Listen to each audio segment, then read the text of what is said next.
17 baş bir koro koylar satуга çıktı. 17 baştın 4'ü tuğgan, 3'ü 4'ü daha tuğu alında turatken.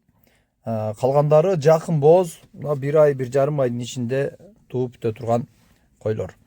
Koçkor koyulgan koçkor öte mıқты çoğun. Araşan koçkor koyulgan iken tuğanlar. Koylardın dağı bir özgüçölügü ciyaş. 2-4 tişleri basımdı bölügü 6 tişleri barken anan 8 tişke ötken menimçe bir 2 öcüret. Birok tişleri bütündeyt bardığı jaş koylar. Bardığı tegiz tuğ turgan koylar.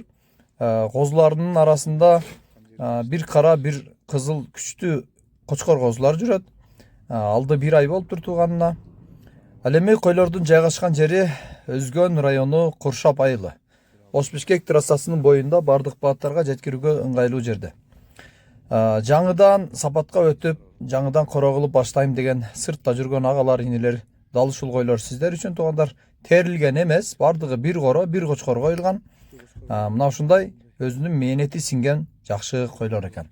Андыктан туугандар кимге жаккан болсо, ушул койлорду видеонун аягына чейин көрүп байкап жаккан болсо соода алыңыздар. Койлордун баалары 45 000 сомдон деп айтылды. Албетте соодасы бар туугандар.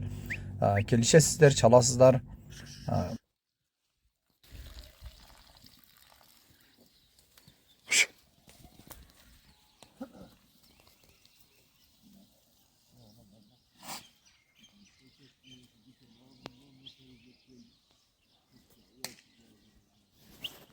Баары туйуп турганбы?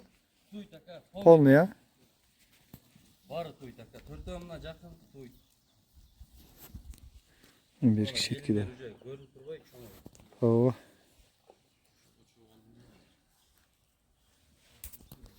Болбуз ака.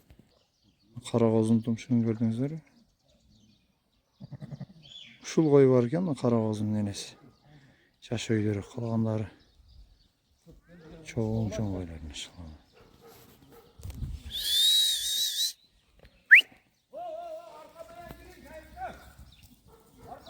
Өрөн койдун чоңуна.